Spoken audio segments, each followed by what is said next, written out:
एक मोटा हाथी आइसक्रीम वाला। बालानगर नामक गांव में मुन्ना नाम का एक व्यक्ति हुआ करता था। वो बहुत भला आदमी था। मुन्ना उसके बनाए आइसक्रीमों को एक ठेले पे रखकर पूरा गांव घूमते हुए बेचते रहता था। उसके बनाए आइसक्रीम घूमते हुए बेचते रहता था।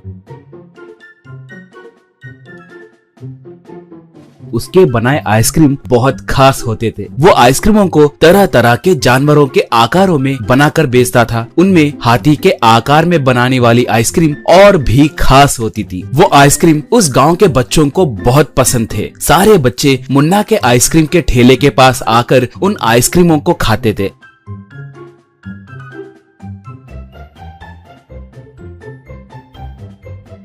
मुन्ना अपने आइसक्रीम के ठेले को तरह तरह के साड़ियों से और सुंदर फूलों से सजाता था।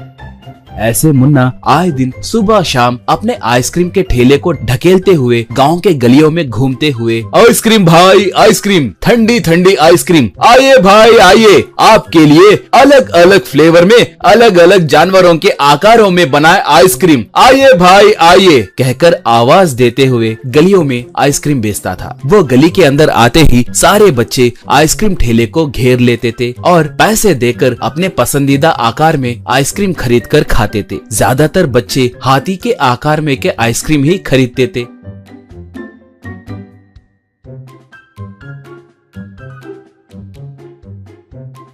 ऐसे एक बार आइसक्रीम बेचते हुए जा रहे मुन्ना के पास गोपी नाम का एक छोटा बच्चा आया। गोपी बहुत तेज बच्चा था।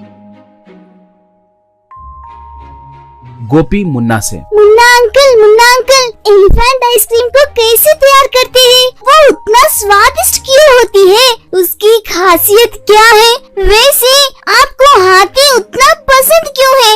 बात क्या है अंकल? कहकर पूछा। तब मुन्ना मुस्कुराकर, हाँ बेटा, मुझे हाथी बहुत पसंद है। वो एक बहुत बड़ी कहानी है, बोलूंगा सुनो, कहकर अपनी कहानी बताने लगा। हमारा गांव जंगल के बहुत करीब था। एक बार बचपन में हमारे गांव के बच्चे गांव के बाहर खेलने लगे। एक मोटा हाथी वहां पर दिखा। पता नहीं क्यों वो चल नहीं पाने के कारण वही घूम रहा था, मगर हम बच्चे सब मिलके उससे खेलते हुए उसे सताने लगे थे, मगर वो हाथी वहां से हिले बिना वहीं रह गया था। मुझे शक होकर मैंने उसे गौर किया। उस हाथी के पैर में कांटा चुभा था। मैं तुरंत जाकर उस हाथी के पैर में चुभे उस कांटे को निकालकर पट्टी बांधा। वो तुरंत उठकर जंगल में चला गया। थोड़े दिनों के बाद हमारे गांव में एक महावत उसी हाथी के साथ आया। हमारे गांव में के सारे बच्चों को उस पे बिठाकर घुमाने लगा। ऐसे करने के लिए पैसे भी लेता था। मैं भी हाथी पे चढ़ने के लिए गया तो उस हाथी ने मुझे पहचान लिया। बस अगले दिन से वो हाथी थोड़े आइसक्रीम लाकर मुझे देने लगा। मैंने वो आइसक्रीम मेरे दोस्तों में बांटा। ऐसे हम सब खुशी से खाने लगे थे। ऐसे वो हाथी थोड़े दिनों तक आए दिन थोड़े आइसक्रीम लाकर मुझे देने लगा था। मैं उन आइसक्रीमों को बिंदास होकर खाने लगा था। एक बार आइसक्रीम दुकान के मालिक को उसके दुकान में से कोई आइसक्रीम चुरा रहा है कहकर शक हुआ। एक बार उसने उस हाथी को आइसक्रीम चुराकर लाते हुए देख लिया। बस तुरंत उस हाथी का पीछा करते हुए मेरे पास आया। तब वो हाथी मेरे पास आकर मुझे आइसक्रीम दिया।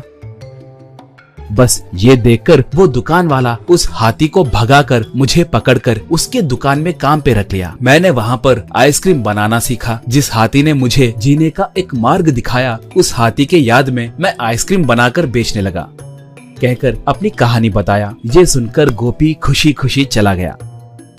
बाद में गोपी अपने दोस्तों को लेकर मुन्ना के ठेले के पास आकर, मुन्ना अंकल, मुझे इस तरह के आइसक्रीम बनाकर देंगे क्या? कहकर एक पेपर पे अपने बनाए एक हाथी के ड्राइंग को दिखाया। तब मुन्ना खुशी से मानकर गोपी के कहे जैसे आइसक्रीम बनाकर उस पे अच्छे से टॉपिंग्स डाल के बच्चों को देकर, बच्चों आइसक्रीम तुम्हें पसंद आए क्या? कहकर पूछा। गोपी के साथ बाकी के बच्चे, पसंद आई अंकल, थैंक्स अंकल, कहकर खुशी से आइसक्रीम खाते हुए चले गए। ये देखकर मुन्ना बहुत खुश हुआ।